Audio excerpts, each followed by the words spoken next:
Poor Christian was having a terrible time in the valley of humiliation. He had ventured only a little way before he noticed a foul fiend, Apollyon, coming across the field to meet him. Christian began to panic and debated whether he should turn back or stand his ground. But then he recalled that he had been given no armor for his back, and he realized that to turn back would give his adversary an advantage. Apollyon would then easily pierce him with his arrows. And so he resolved to stand his ground and move forward no matter what, for he thought to himself, even if I had no more in mind than saving my own life, this would still be the best choice. And so he went on, and Apollyon met him face to face. The monster was hideous to look at, covered with scales like a fish and exceedingly proud of them. He had wings like a dragon and feet like a bear. Fire and smoke came belching up from within his belly, and his mouth was like the mouth of a lion. When he drew close to Christian, he looked down upon him with utter disdain and demanded of him, "Where have you come from, and where are you going?" Christian replied, "I've come from the city of destruction, which is the place of all evil, and I'm going to the city of Zion." "I can tell by this that you are one of my subjects, since that whole country is under my authority. I am the prince and god of it. How is it then that you have run away from your king? If I didn't believe you might still be of use to me, I would strike you to the ground right now with one blow." "It is true that I was born in your dominions," replied Christian, "but your service was hard, and your wages were such that a man could not live on them, for the wages of sin is death. Therefore, when I came of age, I did like other people of discernment have done, and looked for a way to straighten out my life." "There is no prince who will take lightly the loss of one of his subjects," countered Apollyon, "nor will I let you go. But since you complained about your service and wages, go on back, and whatever our country can afford, I hereby promise to give you." "But I have given myself to another, to the king of princes, and how can I in fairness go back with you?" "In doing this, you've gone from bad to worse, as the proverb says. But it's typical for those who have professed themselves to be his servants to give him the slip after a while and return again to me. If you'll do this also, all will go well with you." "I've given him my faith and sworn my allegiance to him," Christian responded. "How then can I go back from here and not be hanged as a traitor?" "You did the same thing to me, and yet I'm willing to forgive it all if you will now turn again and go back." Christian remained undaunted. "What I promised you was before I was of age. Besides, I believe that the prince under whose banner I now stand is able to free me from my obligations to you and forgive me for what I did in compliance with you. In addition to this, you destroying Apollyon, to tell you the truth, I like his service, his wages, his servants, his government, his company, and his country better than yours. So forget about trying to persuade me further. I am his servant, and I will follow him." Still Apollyon persisted. "Once you cool down and reality sinks in, consider again what you will likely meet with in the way you are going. You know that for the most part his servants come to a terrible end, because they are violators of my will and my ways. How many of them have been put to a shameful death? You still believe his service is better than mine, even though he has yet to come from where he is to deliver any of his servants from their assailants' hands. But as for me, as all the world very well knows, I have many times, either by power or by fraud, delivered those who faithfully serve me from him and his servants, though they were taken by them, and I will also deliver you." Christian answered firmly, "He presently restrains himself from delivering them in order to test their love and see whether they will cling to him until the end. And as for the undesirable end you say they come to, that's the most glorious credit to their account. They do not much expect deliverance at present, but they remain true for the glory coming to them, and they shall have it when their prince comes in his glory and the glory of the angels." "You have already been unfaithful in your service to him," Apollyon sneered.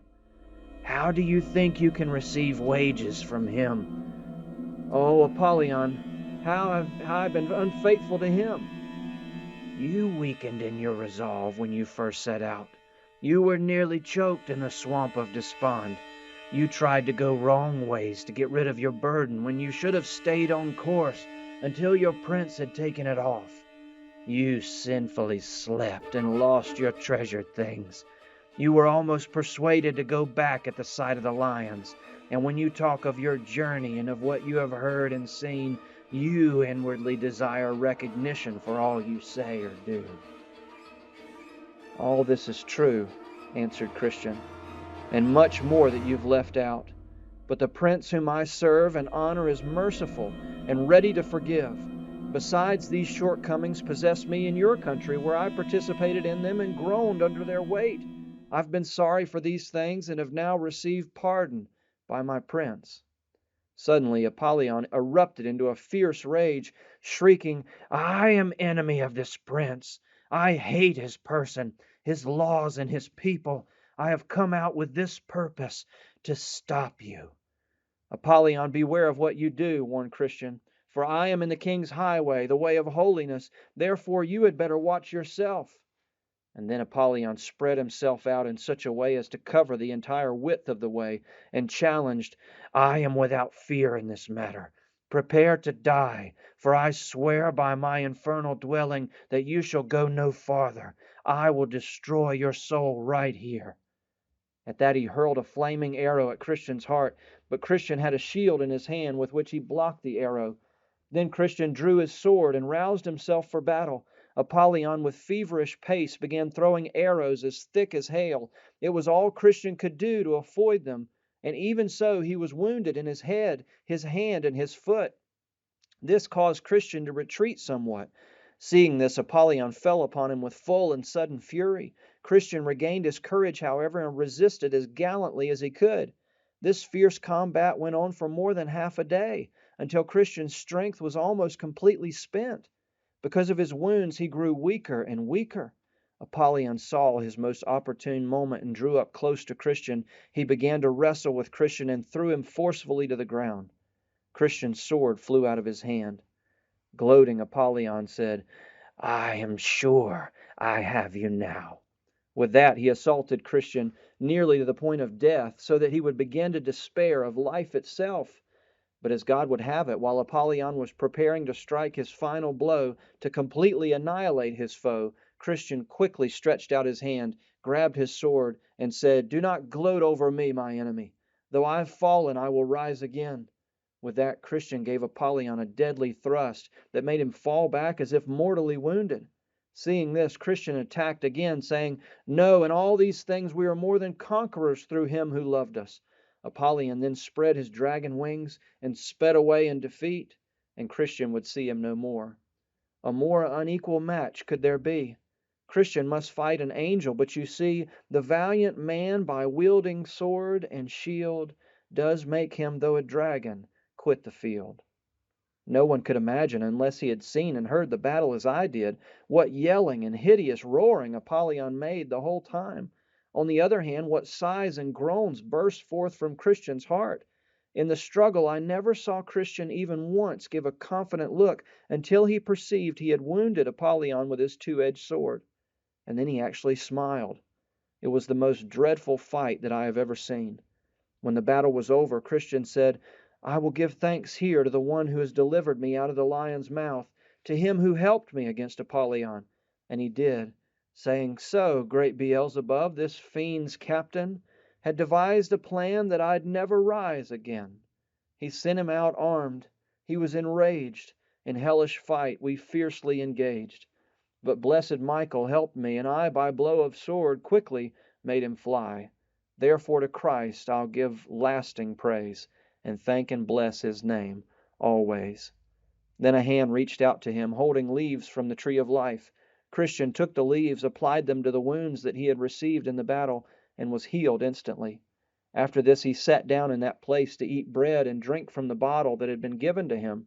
Feeling refreshed, he prepared to go on with his journey. He kept his sword drawn in his hand, and said to himself, There may well be some other enemy lurking nearby. But he had no more confrontations with Apollyon through the rest of the valley. At the end of the first valley was another valley called the Valley of the Shadow of Death. It was necessary for Christian to pass through it because it was the only way to the celestial city. This valley is a very solitary place.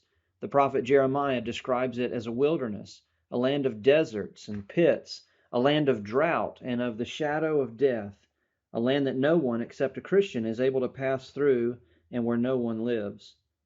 Here, as you will see, Christian's testings were even more severe than those he had encountered with Apollyon. I saw in my dream that when Christian reached the borders of the shadow of death, two men met him.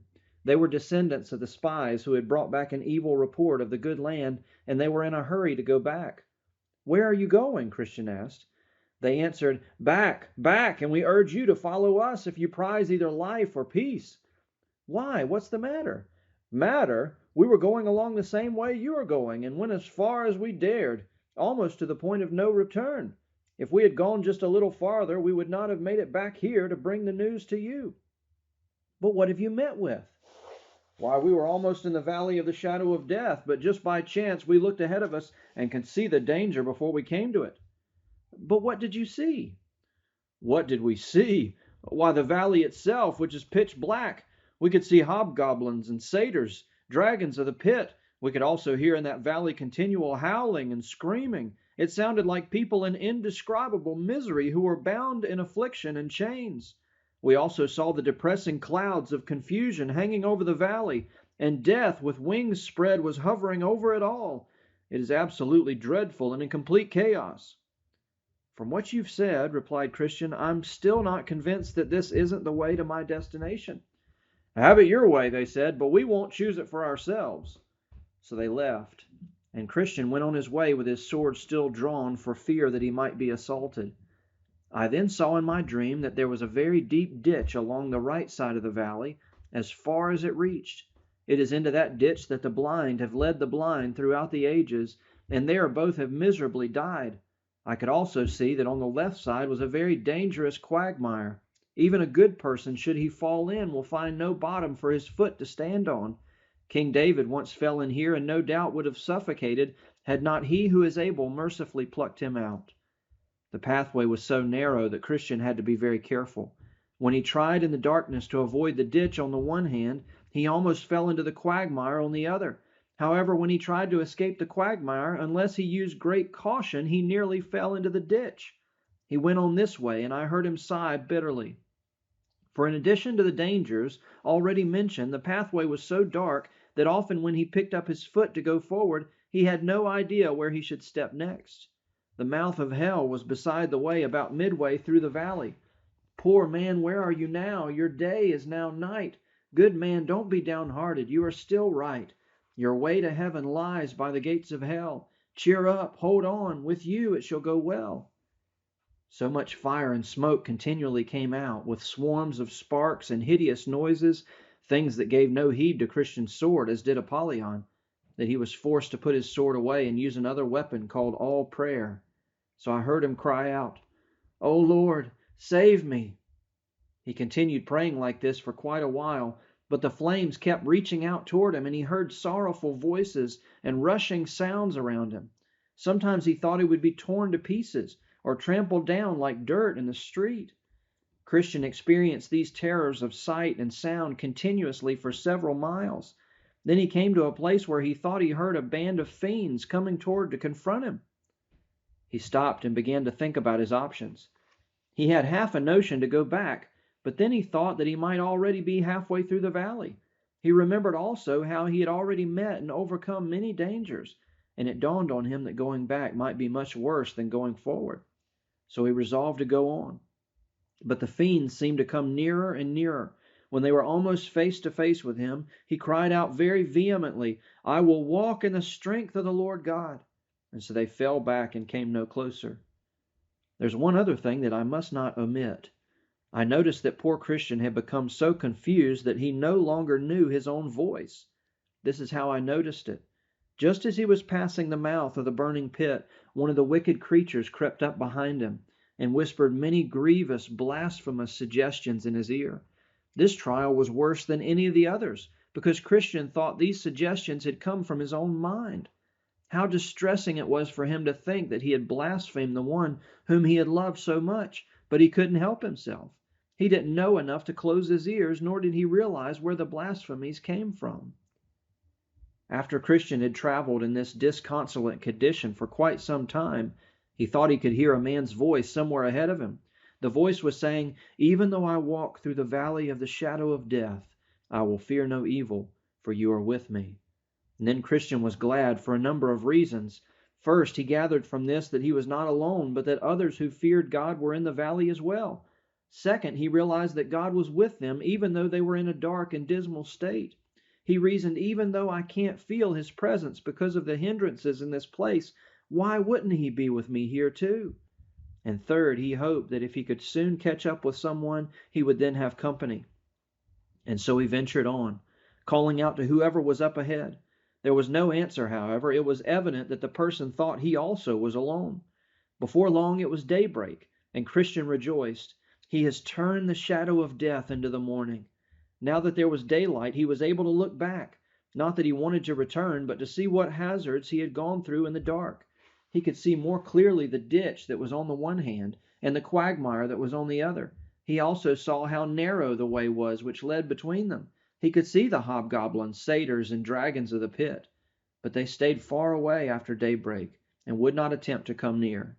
He could see these things, however, according to what is written, "He reveals the deep things of darkness and brings deep shadows into the light." He had feared them so greatly, but he could now view them clearly in the light of day. Looking back, he was deeply moved by his deliverance from all the dangers he had encountered on this desolate way. The sun's rising was also another mercy to Christian, for though the first part of the valley of the shadow of death was dangerous, this second part which he now faced was worse. For from where he now stood, the way to the end of the valley was beset on all sides with traps, snares, instruments of torture, nets, pits and pitfalls, deep holes, rocky cliffs, and ledges between them. If he had possessed 1,000 souls, he would have lost them all if it was still as dark as it had been when he traveled the first part. But as I said, the sun was rising. Christian said, "He lightened the way before me, and I walked safely through the darkness." In this light, he was able to make it to the end of the valley. I saw in my dream that at the end of the valley lay blood, bones, ashes, and mangled bodies of pilgrims who had previously traveled this way. While I was pondering the cause of this, I saw a cave nearby where 2 giants, Pope and Pagan, had lived in ancient times. By their power and tyranny, the men whose bones, blood, and ashes lay there were cruelly put to death. I wondered why Christian was able to pass by there with such little danger, but then I learned that Pagan had long since died, and that, although still alive, the other was very old. He had met with so many skirmishes in his younger days that he had grown rather crazy and was stiff in his joints. Now he could do little more than sit at the cave's mouth and grin at pilgrims as they went by, and bite his nails because he couldn't go after them. As Christian traveled on, he saw the old man sitting at the mouth of the cave. He didn't know what to think, especially when he heard him say, "You'll never mend your ways until more of you burn." Christian held his peace, however, and went by unharmed. Then Christian sang, "O world of wonders, I can say no less, that I should be preserved in the distress that I have met with here. O blessed be the hand that from it has delivered me. Dangers and darkness, devils, hell, and sin did surround me while this vale I was in. Yes, snares and pits and traps and nets did lie about my path, so that vain, foolish I might have been caught, entangled, and cast down. But since I live, let Jesus wear the crown."